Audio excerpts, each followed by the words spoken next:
Bonjour à tous, très heureuse de vous retrouver pour cette quotidienne du 19 septembre. Au sommaire aujourd'hui, on replonge dans les vacances avec un bilan estival consacré à la région et au tourisme avec Nyon Région Tourisme, avec son directeur Didier Méville. Bonjour. Bonjour. Bienvenue, on est ravis de vous avoir aujourd'hui. Vous allez nous présenter un projet pilote en votre compagnie, Christopher Magnier, un outil et un projet pilote qui est présenté notamment à Nyon, qui sert notamment à mieux connaître la clientèle touristique. Ensuite, pas de sport aujourd'hui, mais pour mieux revenir demain, on revient sur l'édition du Tour de Romandie féminin qui avait lieu dimanche avec de très jolis résultats et de très jolies images sur lesquelles on revient notamment demain. On terminera en culture en votre compagnie. Michel Terrabosco, bonjour. Vous allez envoûter les vibrations de Beaumont avec votre flûte. Rendez-vous le vendredi 22 septembre et puis on profitera même d'un petit extrait musical en votre compagnie. Merci beaucoup. Alexandre, qu'est-ce que tu nous proposes aujourd'hui? Où es-tu? Salut Andrea, je suis à Nyon, à la Fondation Espace qui a trouvé des nouveaux locataires pour ces bâtiments. Alors on ira voir chez Théophile, qui sera inauguré le 30 septembre, c'est juste en face, ce sera un nouvel espace culturel. Mais là, tu vois où je me trouve, voilà, plein d'outils, plein d'objets qui sont prêts à être réparés. Et oui, je me trouve ici dans les nouveaux locaux d'Écrou, avec toute l'équipe là-bas, voilà, qui est juste ici. Bonjour tout le monde. Hello. Voilà, et bonjour Simon. Alors, ce sont les nouveaux ateliers d'Écrou. Donc, Écrou qui est un atelier de réparation. J'étais venu vous voir, c'était à Aisin, quand vous étiez dans les anciens locaux. Et là, ça fait un mois que vous êtes ici. Ça y est, c'est grand, c'est beaucoup plus grand. Ça change quoi? C'est chauffé, c'est lumineux, c'est grand, c'est spacieux. On peut enfin travailler de façon confortable et efficace. Avec des fenêtres. Avec des fenêtres, avec de la lumière, avec de la hauteur sous le plafond. Il y a une liste interminable d'avantages. Ouais, vous avez triplé la surface, là, on voit. Absolument. Et ça nous a surtout permis d'avoir maintenant une petite boutique où on peut vendre des articles de deuxième main. D'accord. Chose qu'on n'avait pas le luxe d'avoir à Aisin. Et ben voilà, donc, j'allais dire belle installation, mais en fait, c'est fait depuis un mois. Par contre, je peux vous souhaiter belle inauguration. Je crois que vous allez fêter tout ça avec les habitants. C'est le 13 septembre. C'est le 13 octobre. Octobre, oui. Pardon, 13 septembre, c'est derrière. 13 octobre. C'est dans 3 grosses semaines, ouais. Le vendredi 13, à partir de 13h, donc, de 15h, pardon. Ah bah voilà, il n'y a pas que moi qui me gourre. C'est bien. Le la bienvenue. Super Simon, merci beaucoup. Et merci à toute l'équipe. Bon travail dans ces nouveaux espaces ici à Espace. Je m'en vais du coup à l'espace culturel en face, Andrea. Je vais tout te raconter.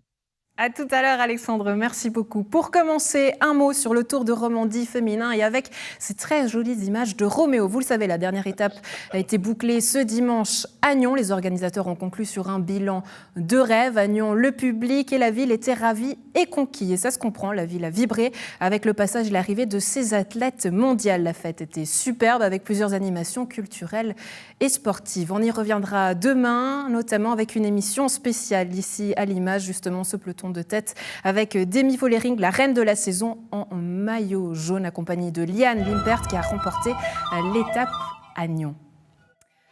On continue, on revient sur les vacances et le tourisme en votre compagnie. Didier Méville, Christopher Magnier, bonjour. On est ravis de vous avoir. On retourne un petit peu, ça fait du bien de parler vacances et saison estivale avec un bilan tout d'abord. J'aimerais savoir, au niveau des chiffres, Didier Méville, quel bilan touristique est-ce qu'on peut faire par rapport à cet été ? Alors le bilan, généralement, il est très bon. On a des très bons échos des hôteliers. Mais c'est aussi pour ça que j'ai tenu à avoir Christopher avec moi aujourd'hui. On a des statistiques hôtelières, alors qu'on connaissait déjà par le passé. Pour tout vous dire, ces statistiques officielles de statistiques suisses, on les a jusqu'en juillet. Avec Christopher, on a monté un projet de Smart Region touristique qui nous permet déjà un petit peu maintenant, mais c'est encore un peu en version prototype, mais ça nous permettra, voilà, je pourrais venir le 1er septembre l'année prochaine pour vous dire exactement qu'est-ce qui s'est passé sur l'été. Alors on le voit, vous avez ramené plein de chiffres, donc c'est-à-dire que ce projet pilote de Smart touristique va finalement vous aider à condenser tous ces chiffres pour finalement les proposer. C'est à ça que ça sert, ce projet pilote ? Oui, tout à fait, tout à fait. Là, je sais, voilà, on est sur une très bonne année. En 2023, on a 146 000 nuitées hôtelières à fin juillet. C'est 25% de plus que l'année passée. C'est même 17% de plus que ce qu'il y avait en 2019, qui est l'année record au niveau touristique. Donc, de nouveau, on sort de 3 mois excellents. Avril, on avait 24 000 nuitées. Mai, 24 000. Juin, 25 000. Et juillet, 28 674. C'est 3 mois de record absolu. Donc ça, c'est super, c'est ce qu'on a déjà jusqu'à présent. Mais qui sont ces nuitées ? Qui sont ces nuitées? Sont-elles en famille? Qui sont nos touristes? Qui sont les touristes? Voilà. Sont-ils venus en famille? Sont-ils venus plutôt pour quand même encore du business? Combien de temps ils sont restés? De quel pays ils viennent? Quels sont leurs pôles d'intérêt? C'est ça un petit peu ce qu'on va essayer de répondre avec la Smart Region touristique. Oui, alors on va justement parler avec vous, Christopher Meignet. Il y avait toute une philosophie derrière. Qu'est-ce que vous souhaitiez justement, quelles sont les questions auxquelles vous souhaitiez réfléchir en développant ce projet pilote?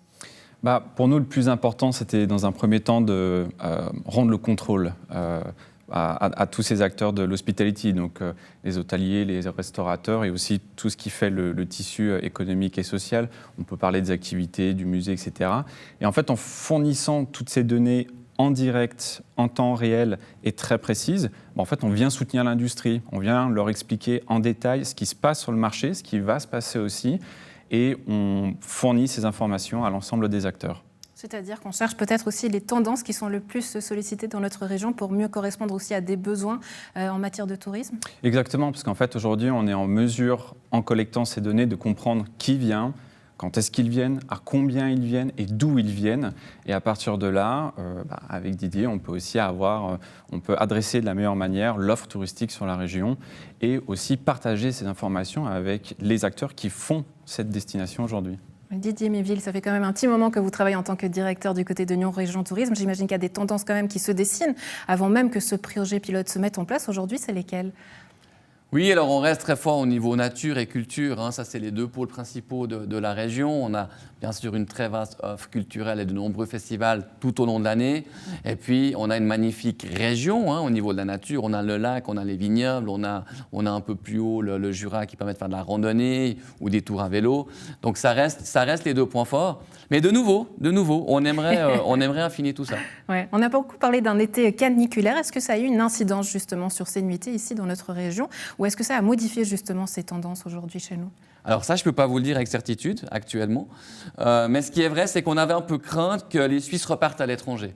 Et dans notre région, on est quand même resté très fort en Suisse. Je peux vous dire, avec la Smart Region, qu'on avait à peu près 58% de Suisses au mois de juin, 52% en juillet, 51% en août. Et de nouveau, effet novateur, je peux vous dire qu'on espère à peu près 57% de Suisses en septembre. Et voilà, ça c'est des statistiques qu'on a déjà de façon nouvelle. Et puis, ça nous permet de confirmer que voilà, plus de 50% de Suisses, c'est plus qu'avant la pandémie du Covid. On était inférieur à 50% de Suisses dans la région. Donc, on est déjà très content que les Suisses ont continué de rester en Suisse, en tout cas a priori dans notre région. Mais si je reprends et si j'essaye de lire entre les lignes, est-ce que ça veut dire, Christopher Meignet, si on reprend les propos de Didier Méville, qu'aujourd'hui on pourra justement s'adapter? C'est-à-dire, on a pu voir par exemple qu'à cette saison, il y avait un tel type de tourisme et que du coup, on pourra mieux gérer peut-être l'accueil selon justement les tendances qui se dessinent. C'est le but aussi de la Smart Region, c'est vraiment de détecter quelles sont les tendances sur le marché, de quel type de clientèle va arriver dans la destination et à nouveau de partager cette information. Et comme le disait Didier, là on a les informations qui tombent tous les jours et on sait aussi ce qui va se passer dans les prochains mois, les prochaines semaines, les prochaines années. Donc Nyon sera ce projet pilote intitulé Smart Région Touristique par la suite. Qu'est-ce qu'il en sera ?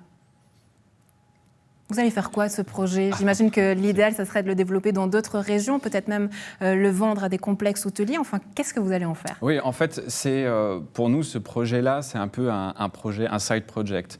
Parce qu'on voulait vraiment trouver quelque chose qui puisse soutenir en fait, cette industrie. Parce que oui, alors ça fait plaisir d'aller boire des apéros, de partir en vacances, etc. Mais il y a aussi des gens qui travaillent, qui produisent une richesse et qui montrent aussi notre région complètement. Et donc, ce qu'on souhaitait faire à travers ça, c'était de venir soutenir et supporter cette industrie. J'en ai parlé à Didier, parce que nous, on est sur Nyon, donc, et je viens de Nyon aussi, donc on voulait faire quelque chose de très local. J'en ai parlé à Didier, on a eu cette idée-là, on l'a mis en place, on a réussi à la mettre en place, parce que je pense que c'est aussi un gros défi technique. Mais l'idée après que l'on a, c'est aussi de continuer à développer tout ça sur d'autres cantons, sur la Suisse, etc.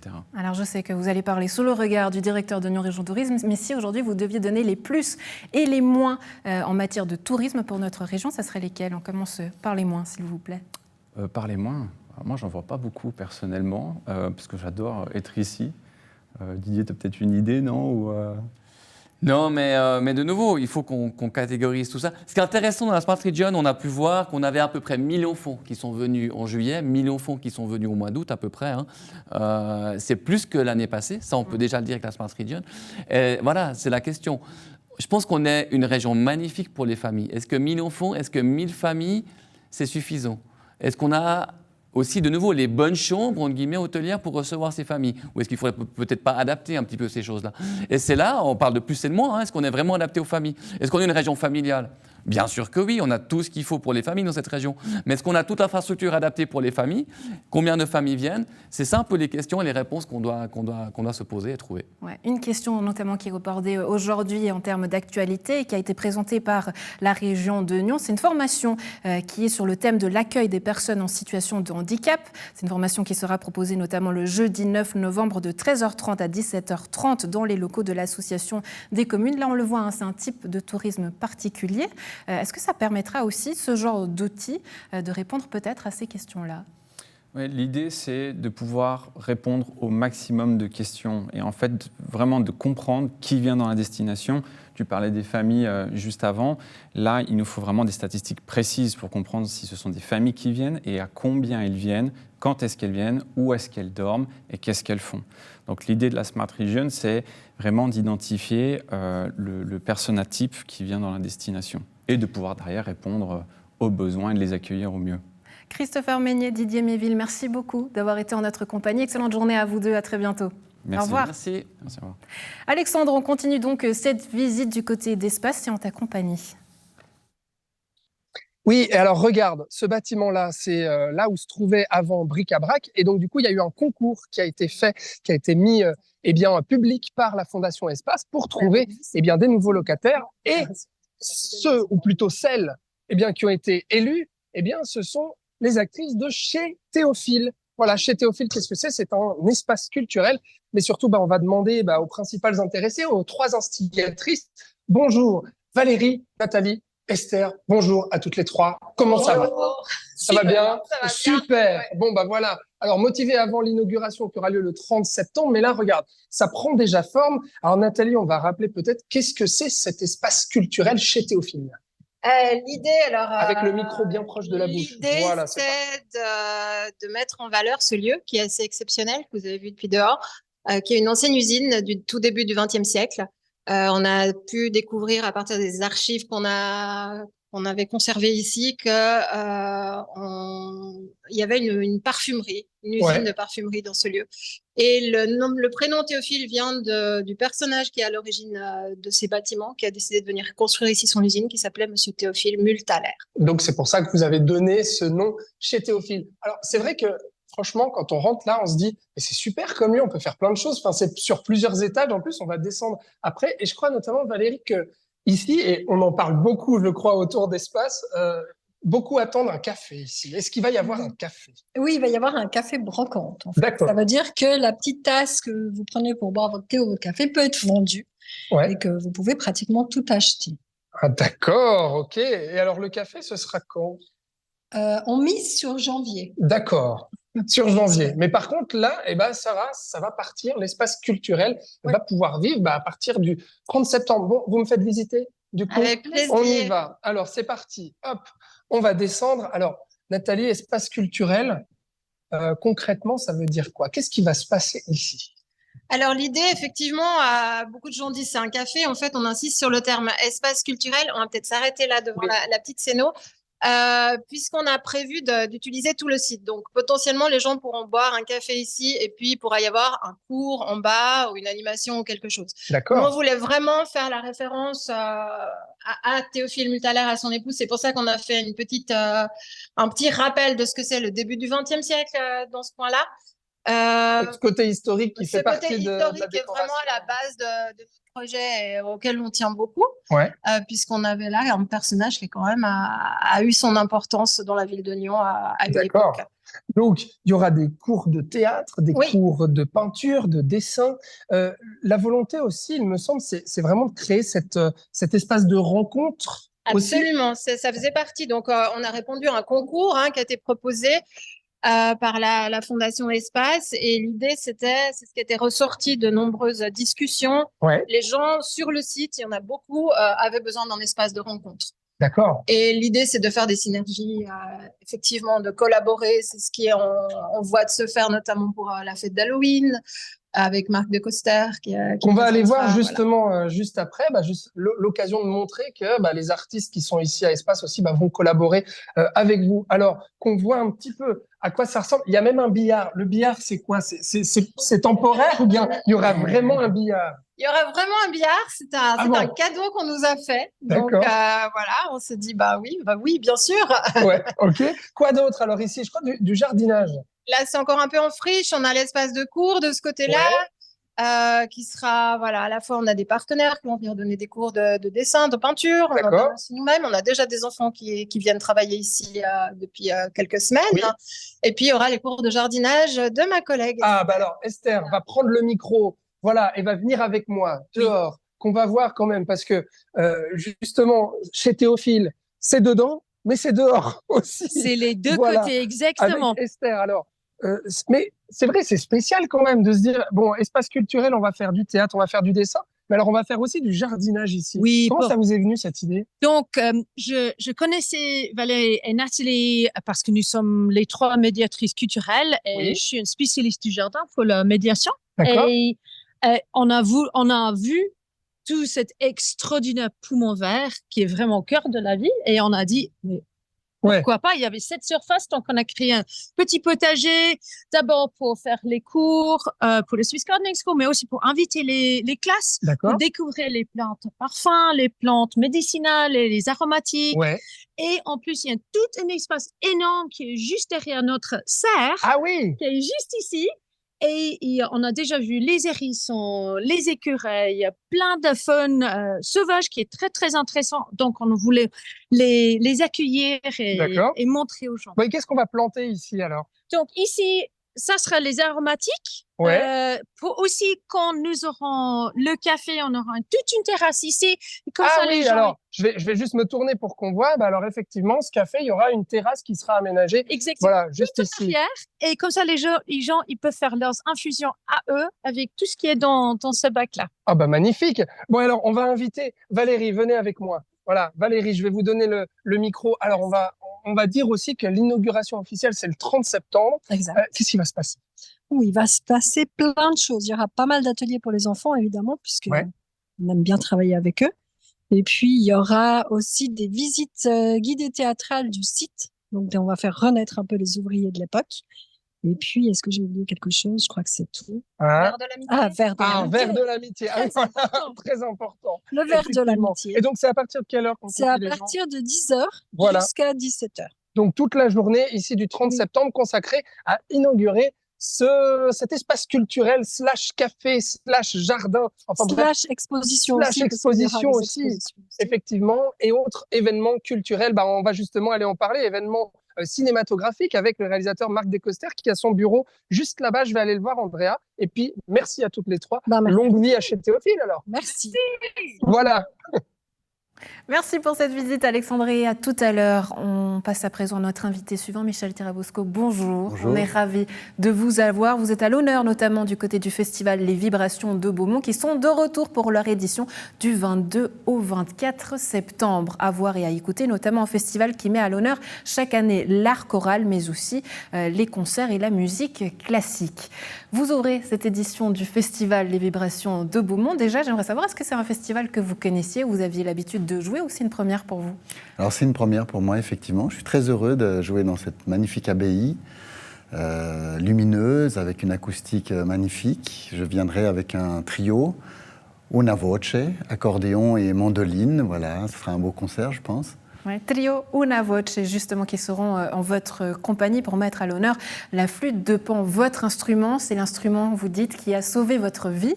Pourquoi? Parce que je ne pouvais pas jouer de n'importe quel instrument, bien sûr, dû à mon handicap. Et voilà, un jour, mes parents sont arrivés, j'avais 7 ans, à la maison, avec cette petite flûte de Pan roumaine, et je l'ai tout de suite adoptée. En fait, je me suis enfermé dans ma chambre et j'ai joué. Qu'est-ce qui a fait? Comment vous avez trouvé cette connexion? Pourquoi elle vous a parlé? Pourquoi elle vous a répondu? Qu'est-ce qui s'est fait à ce moment-là de magique? Alors, je ne sais pas. Écoutez, c'était vraiment une urgence pour moi de faire de la musique, c'est sûr. J'étais vraiment en demande. Ensuite, je pense qu'on nous impose un instrument et puis on apprend à le connaître. Et voilà, le but, c'était de faire de la musique. Et puis cette flûte de Pan, elle est magique, bien sûr. Elle est pastorale, elle est bucolique, elle est naturelle, elle est simple, mais elle demande une implication totale du musicien et elle demande beaucoup de souffle. Enfin, voilà, j'aime beaucoup cet instrument, bien sûr. Vous avez voyagé avec cet instrument aussi à travers le monde, la Russie, enfin vous avez une carrière internationale qui est assez impressionnante. Est-ce que cet instrument, il a aussi évolué au fur et à mesure de votre carrière et de votre parcours musical? Alors un petit peu, effectivement. Moi, j'ai eu la chance de rentrer au conservatoire dans une classe de flûte traversière. Un professeur a bien voulu, Pascal Yerman, m'enseigner la musique, lui avec sa flûte traversière et moi avec la flûte de Pan, parce que je ne pouvais pas jouer de la flûte traversière, bien sûr. Donc nous avons comme ça travaillé 8 ans ensemble. Et puis pour le besoin du classique, j'ai un petit peu changé l'instrument, je l'ai courbé un peu plus. Je suis allé en Roumanie, donc celle-là est faite sur mesure pour moi. J'ai choisi tous les tuyaux, j'ai rajouté un tube grave, un Do, pour avoir la même tessiture que la flûte traversière. La flûte roumaine est accordée en sol majeur, c'est un peu technique, mais moi je l'ai remis en Do majeur. Voilà. Ça veut dire quoi? Que de cet instrument classique, vous vouliez en jouer d'autres styles musicaux? Absolument, absolument. Je voulais vraiment ouvrir d'autres portes, sinon j'étais voué à faire de la musique roumaine, que j'aime beaucoup, que j'apprécie énormément. Au début, c'était vraiment un professeur qui venait même à la maison. J'avais 8 ans, roumain. On a travaillé tout d'oreille, ce répertoire. J'aime beaucoup cette façon tzigane de jouer de la musique. Mais bien sûr, la musique classique m'intéressait aussi. On a des pages extraordinaires, on a tout un répertoire et fascinant. Alors j'ai ouvert des portes, d'autres suivront, j'espère. Ouais. Et c'était un exemple avec le trio Una Voce, c'est justement un trio. Qu'est-ce que vous allez nous composer lors de ce concert le vendredi 22 septembre? Alors je suis très heureux de jouer avec Denis et Yulia Fedorov, qui sont des musiciens vraiment exceptionnels. J'ai connu Denis il y a 10 ans maintenant, et puis Yulia s'est rajoutée à la mandoline. J'aime beaucoup créer des projets, des formations un peu insolites, originales comme ça. Donc nous allons commencer tout naturellement par de la musique baroque parce qu'ils sont très spécialistes en musique baroque. Yulia jouera d'ailleurs de la mandoline, mais elle va passer au luth aussi avec Dowland, magnifique compositeur anglais qui a composé beaucoup de chants pour voix et luth. Donc. Ensuite, nous allons avoir aussi la chance d'avoir une guitare baroque. Avec un répertoire baroque, donc. Et puis, nous passerons ensuite avec de la musique un peu plus traditionnelle. D'abord Mozart, sans oublier. La flûte enchantée, bien sûr. Tout le monde connaîtra ces airs très connus. Et cette patte, cette touche tzigane qui, quelque part, vous est propre? La touche tzigane, elle m'aide d'ailleurs, parce que voilà, je pense qu'un musicien doit jouer avec swing, avec rythme, avec joie, et toute cette musique traditionnelle, c'est d'abord la musique du cœur. C'est tout un peuple qui s'exprime dans cette musique traditionnelle, et je pense que la musique classique vient aussi de la musique traditionnelle. Et un musicien se doit de poser son cœur sur le lutrin pour jouer, bien sûr. Est-ce qu'on pourrait profiter justement, parce que vous êtes venu accompagné de votre flûte qui vous accompagne à chaque fois d'un petit extrait musical, avec grand et plaisir. nous dire ce que vous allez jouer? Alors je vais jouer la flûte enchantée, bien sûr, de Mozart, puisque Papageno, c'est la référence, la seule référence qu'on ait de la flûte de Pan dans la musique classique. Mais c'est Mozart qui nous l'a offert, s'il vous plaît. Voilà, nous jouerons également donc, cet air de Papageno, L'Homme-Oiseau. Je précise aussi que ce concert est gratuit, donc bravo aux Vibrations de Beaumont. Et venez nombreux, on se réjouit en tout cas. Le plateau est à vous.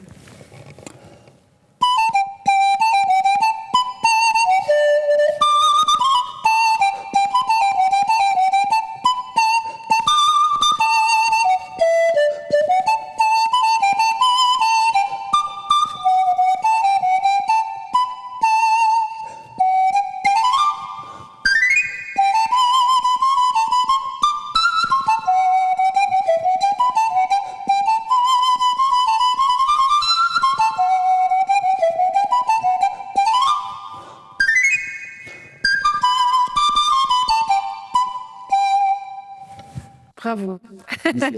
On est toujours très impressionnés parce que vous arrivez avec cette simplicité qui casse aussi tous les codes du classique. On vous a proposé de jouer, on vous a installé un micro et puis ça y est, c'est parti. Est-ce que c'est une volonté aussi peut-être de désacraliser la musique classique, le grand Mozart s'il vous plaît, comme on l'a dit tout à l'heure? Oui, totalement. Bien sûr, avec ma flûte de Pan, je suis arrivé dans ce milieu un peu élitiste, conservateur, au conservatoire. Dans les cours de composition, on nous présentait, n'est-ce pas, David, violoncelliste, Isabelle, pianiste, Michel Tirabosco. Il y avait un grand moment de vide quand même, très sympathique. Donc effectivement, ma foi, on m'a fermé des portes, on m'en a ouvert d'autres. Et je pense que c'est important de changer, de casser un petit peu effectivement les habitudes. Ce qui compte, c'est le musicien qui est derrière l'instrument. C'est pas l'instrument forcément. Alors bien sûr, je fais des transcriptions. Maintenant, quand même, on m'a écrit et composé des concertos qui sont vraiment écrits spécifiquement pour cet instrument. C'est peut-être son avenir, son répertoire. Mais en attendant, voilà, je me fais plaisir, je suis curieux de tout. Vous êtes prêt à aller jusqu'où? Parce qu'on sait que vous avez l'habitude de travailler aussi dans la région avec des musiciens de chez nous. Peut-être inclure, je ne sais pas, encore plus les jeunes, avec pourquoi pas, je ne sais pas, le rap qui en ce moment fonctionne très bien. Mais tout à fait, j'en fais un petit peu aussi. J'ai beaucoup travaillé avec des jazzman, avec, voilà, comme j'ai dit, des tziganes, des Indiens dans l'altiplano en Amérique du Sud. Je pense que la musique est un vaste domaine tellement riche et ce serait dommage de se priver de tout ça. Michel Tirabosco à entendre et écouter du côté des vibrations de Beaumont, vendredi 22 septembre. Merci beaucoup d'avoir été en notre compagnie. J'espère qu'à la maison, vous avez bien noté les dates. Rendez-vous donc pour ce festival du 22 au 24 septembre. Voilà, et puis on termine avec un autre artiste en compagnie d'Alexandre, c'est Marc Descoster, s'il vous plaît. Bonjour Marc. Bonjour Alexandre. Alors Marc, merci de m'avoir ouvert les portes de votre studio de montage. Oui. On rappelle que vous êtes réalisateur de courts et de longs métrages. Il y a un nouveau court-métrage sur les zombies qui se prépare. Voilà, on va en parler de ce Banana Zombie. Pourquoi? Parce qu'il sera présenté à l'espace culturel qu'on vient de visiter ensemble. Exactement. Chez Théophile. Alors, je montre quand même un petit peu le studio de Marc Descoster avec des affiches de films. Voilà, on voit Bruce Willis. On voit son dernier film aussi, on voit Steve McQueen, on voit forcément des petites figurines d'horreur, parce que Marc Descoster est connu aussi pour le cinéma d'horreur. Alors c'est vrai Marc, Espace est connu parce qu'il y a pas mal d'ateliers comme ça d'artistes. Nathalie qui était avec nous a son propre atelier de peinture, on connaît Bernard Garot aussi qui est ici, bref, on pourrait citer plein d'artistes qui évoluent ici. De quel œil vous voyez le fait qu'il y ait ce chez Théophile qui investisse l'ancien bric-à-brac?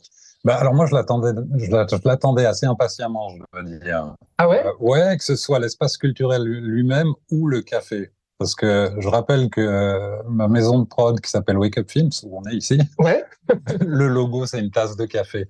Ah, voilà. Et donc là, je l'attends de pied ferme. Non, je suis très content parce que j'ai vraiment l'impression que c'est un endroit qui va pouvoir créer une belle synergie et ça manquait un peu. C'est-à-dire que les synergies se faisaient un peu au hasard des couloirs. Ouais. Et puis là, on aura un lieu, quoi. Donc, un lieu à la fois de rencontre avec un café et aussi pour faire des collaborations, exposer vos travaux. On peut imaginer des expositions de peinture autres et notamment de vos films aussi. Donc, je pense que c'est ça aussi l'attrait. Exactement. C'est-à-dire que du coup, c'est un lieu vraiment qui va accueillir des choses et pouvoir, j'espère, drainer des gens, du public, quoi. Alors, justement, le public, il est invité les 27 et 28 octobre pour voir justement Banana Zombie. Donc, pour une soirée spéciale Halloween, oui, c'est en fait, vous avez entendu dire que les trois instigatrices qu'on a vues avant organiser cette soirée Halloween, vous avez dit, oui, moi, je suis sur un film de zombies. Là, c'est ça. Et c'est parfait. Et c'est ça. Parce que le film est en train d'être terminé, donc il y a encore du mixage son, mais on arrive au bout, donc...